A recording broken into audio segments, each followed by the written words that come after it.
Everything around me. All right, everybody, what's going on? I'm here with Ian Rapanick, head coach at Perquimans County High School here in Eastern North Carolina, out at the beach. Coach has been really gracious to come on and be another one of the coaches to come on for the coaches preview. Coach, I appreciate your time. Absolutely, I appreciate you having me. Thank you. Yeah, of course. Coach Rapanick is not a stranger to on my channel. You know, he did me a solid and came on the clinic, and he watched. He did a clinic talk from me, so I appreciate him.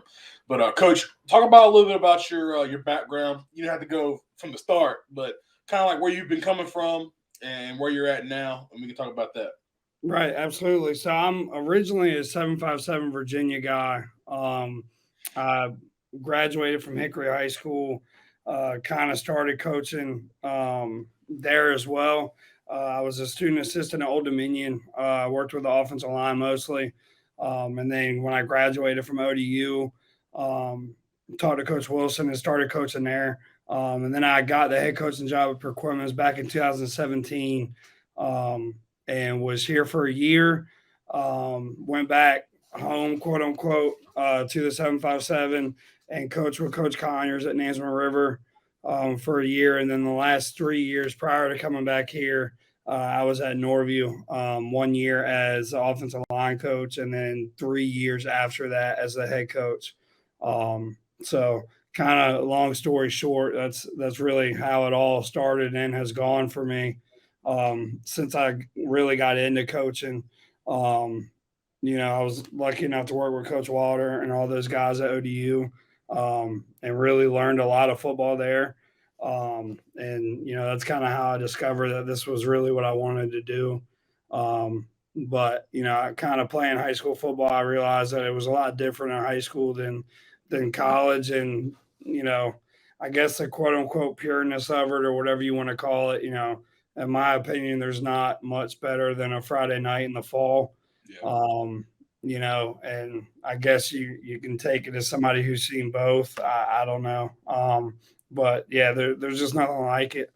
So I kind of always knew that high school was what I wanted to, aim around. Then I got married, and, we had my son, and I knew, I wouldn't be able to be a great father or a great husband coaching college football just because I knew the time that it took.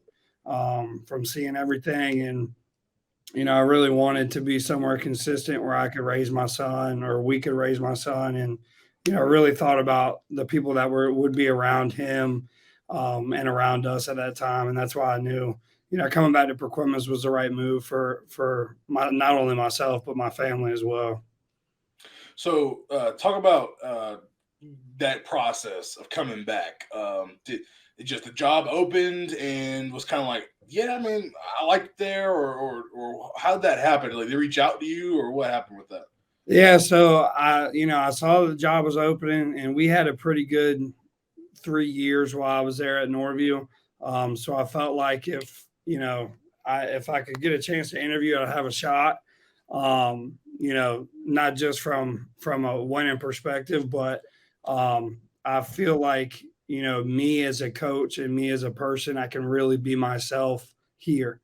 I don't want to say coach the way I want to, but I'm a big players guy. I take a lot of pride in my ability to build relationships, not just with football players, but everybody. And having such a small community like there is in Hereford is it's really special to me, and very special to the people around here. And obviously seeing it for a year, I knew, how generous and how great all the people here are. And from my previous year, there's, a new principal, new assistant principals, a new superintendent, and all that stuff. And, I saw what they were doing and the success that they were able to have, not only just in football, but in all the sports, and, how athletic minded everybody was. Our principal is a former baseball coach, a really successful one. Our assistant principal is a former very successful basketball coach. So they get it. They love athletics. So really for me at that point, it was getting to know as much about the principal as I possibly could throughout the interview process, but also talking to our athletic director. He's a good friend of mine. Um, talking to all those people and kind of seeing, what we were able to do as far as, um, any potential limitations or anything like that. And, obviously they want to see us be successful, but they really want, somebody who's going to take care of the kids.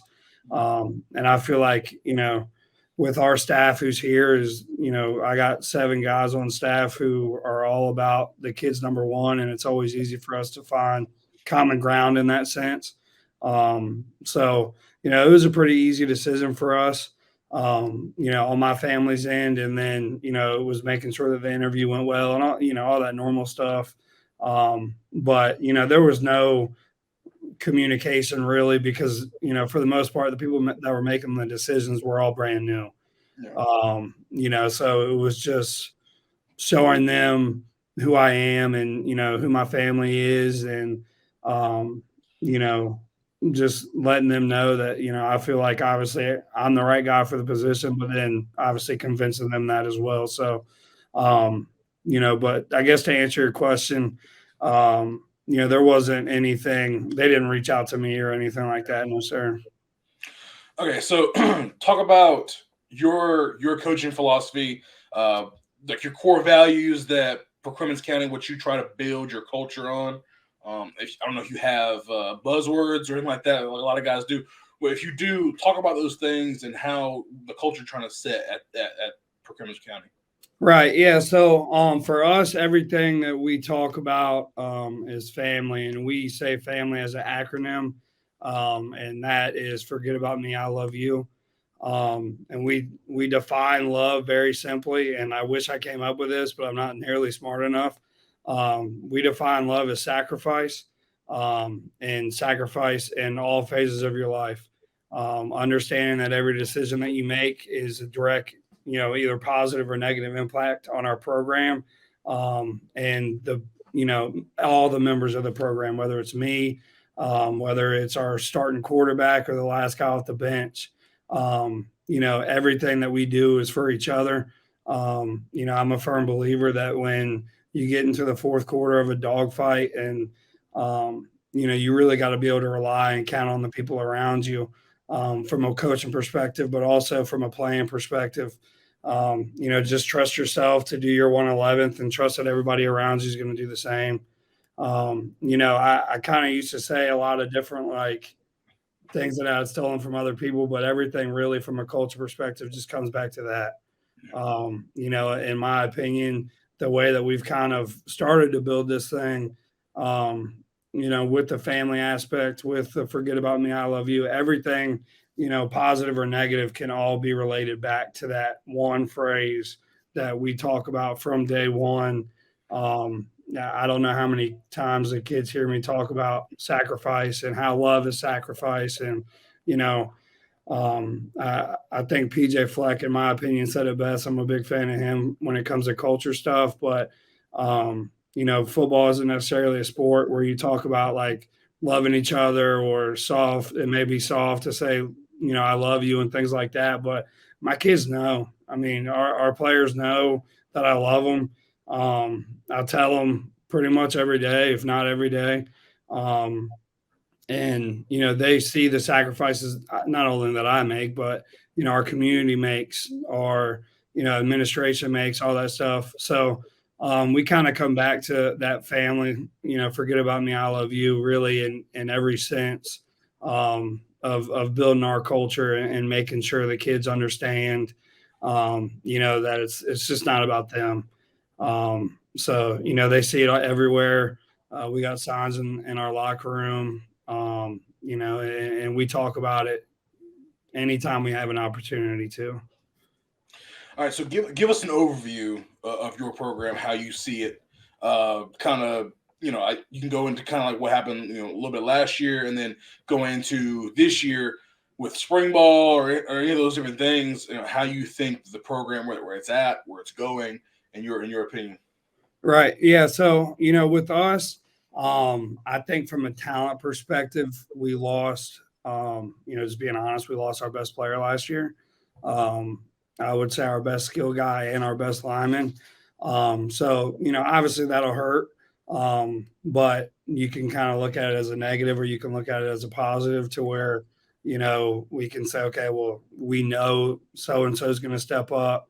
But I think our guys have done a really good job through the spring, knowing that somebody's going to have to be that guy on, whatever the situation is, and we need somebody to make a play. They all want to be that guy. The running backs want to be that guy. The receivers want to be that guy. And we'll be young at receiver this year. We have a couple rising seniors who had, they contributed a lot last year, but as a whole, I think we'll be fairly young at the skill positions, especially the receiver spot. But, our run game, I don't think will take a hit as compared to last year. We have a really good player named Jarmon Overton that plays running back and linebacker for us. He had about 120 something tackles last year, so he's all over the place. It's really just getting those guys in shape to where they can play both sides of the ball. And all the normal stuff that everybody right now is dealing with. Yeah, how it goes. Going into the fall, based on the spring that we had, I think leadership-wise, we will be a lot better. I think from a culture perspective, we will be a lot better. I think a lot of that is kind of like the success that we had late in the year. We had a really rough start last year, but we found a way to string some wins together, and we were able to get to the third round. That was great to see. The kids started to believe in what was going on, what we've been preaching, our scheme and all that stuff. And, that was really cool to kind of see the progression, even though it was a lot later than you would like. But to see the progression of how, kids started to step up, and, they bought into the culture perspective, which in my opinion is probably the biggest thing. But we have a lot of really good players returning. We're returning our quarterback, who was a sophomore last year, who had a good year for us. So a lot of positives. I thought we had a great spring. We averaged probably 25 to 30 kids, and we had pretty much everybody running track. A lot of kids, a lot of the younger guys playing baseball, a couple older ones, but for the most part, they were all younger. Trying to get the kids back into football, trying to teach, the younger guys who weren't playing baseball, the offense again, and get them back into the mindset of how we do things, I guess is the best way to put it. But I think, yes, we lost talent, but at the same time, I think, the culture is going to make up for it, and, finding our quote unquote guy, obviously sooner rather than later is going to be a big help also. So just trying to see him compete, throughout the summer and 7-on-7. Obviously I'm a line guy, so I'm not a huge 7-on-7 guy, but we do it as competition. We want to see our guys compete. It's good for our offense because, we run the spread and all that. But from a defense perspective, it's really all competition because we don't play anybody that throws the ball. So, it's really to see the guys compete and try and throw some adversity at them, sooner rather than later. Awesome, Coach. Well, last thing I want to ask, and really, I love asking this question because I want to get to know some kids. So, being at the 1A level, I'm at the 2A level. A lot of times, the lower level guys don't get the shine that a lot of bigger schools get. And so, I know you might leave some guys out, but just right off the top of your head, who are some guys that have shined this spring? Some guys that you're really looking to lean on? I know you talked about a couple of guys, but then just talk about some guys that, some people might never know unless they watch this video. Right. Yeah. I mean, I think you probably got to start at the quarterback spot. Returning a guy who threw for 2,000 yards, who's preseason ranked in the state at quarterback, and then seeing that he's only going to be a junior, helps me sleep a little bit better at night with what we do. So Braylon Knapp's a big one for us. He's come along a lot from a leadership perspective as well. He's not much of a talker, but he's going to do everything that you ask him to do, and he's going to do it the right way. So kind of bringing him along, we really kind of go where the running back linebacker I was telling you about, he's our vocal leader. His name's Jarmon Overton. And he ran for about 800 the last 6 or so games when we started playing him at running back. But like I said, he had about 120 tackles. He's a good ball player. Yeah. Kind of looks like one of those old school linebackers who just likes to hit people, which isn't as common as it used to be. But, those two guys I would say are probably our quote unquote main guys. We have a couple of receivers in Amari Hunter and Shavoris Lewis who are going to be really good players for us, who played a lot last year, who we got the ball to a lot last year. And then defensively, at corner, Keontae Foreman is a really good player. He missed all conference by like 1 point or something like that. But, again, it's tough to play corner in our conference because nobody's really throwing the ball. So you got to be able to come up and tackle. Yeah. But I think he had 3 interceptions last year, and he's just a good player. He'll play a little bit more receiver for us this year as well. But, all 5 of those guys that I just named are just phenomenal people too. Which, it's a lot easier to coach kids like that.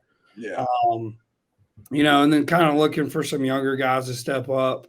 Some guys who played JV for us last year who will have chances to start and contribute a lot at different positions, but now playing varsity football. There's a kid named Derek Morningstar who plays running back and linebacker as well, and we run a lot of 2-back stuff. So he has the opportunity to really do a lot for us. Who's going to be a junior as well. So. Some question marks, but like I said, a lot of those guys have taken a great approach to the spring and really this offseason as a whole, working on their own, but, coming to practice, obviously busting their tail while they're at practice and taking care of business in the classroom as well. So, I would say to name a few, those 6 are going to be some big time guys for us, in my opinion. And then up front, we got a couple guys who are returning on the offensive line who will be good players for us. And then defensively, we were able to rotate a lot of guys last year. It was all really by game plan who was starting every week. So for the most part, a lot of those guys that we got coming back on the defensive side of the ball have all played, good quality, like meaningful reps throughout the whole season. So that's, I think, that'll wind up helping us as well. Well, awesome, Coach. I'm excited for what y'all going to do. Especially y'all are in a whole nother region of the world than I am. But Right. yeah, but I consider us to be friends, Coach, and I definitely have a bunch of teams that I have saved on ScoreStream. So after every game, I always go through and check those first to see if my guys won. Then I go through the rest of the state. So definitely, you're on there, and I definitely hope everything works out with you this season. And I appreciate you coming on and being one of the first coaches on the coaches preview. I know I have my head coach and then a good buddy of mine lives up the street. And so I think you're probably going to be like number 3. So I appreciate you doing this for me. Yeah, absolutely. I appreciate you having me on. I appreciate you going out of your way to kind of get to know some schools that are a little bit further from you. Yeah. I mean, that ScoreStream app, I don't know who came up with it, but they deserve something because, I mean, it's just so hard to find high school scores a lot of the time. And, Twitter's not normally accurate and stuff like that. So being able to go on there, I kind of do the same thing. I roll through and see what everybody's doing or whatever. But that app's awesome. It's definitely been nice to be able to see, who all's doing what. But, again, I appreciate you having me. If there's anything that we can do for you here at Perquimans, we definitely will. But it was a lot of fun. No doubt. Next time, hopefully I can get out to the coast. I'm gonna start in Hereford, and we can go get something to eat or something. Yeah, absolutely. Come on, we'll take care of you. Yes, sir. I appreciate it, Coach. Yes, sir. Appreciate you. Everything around me.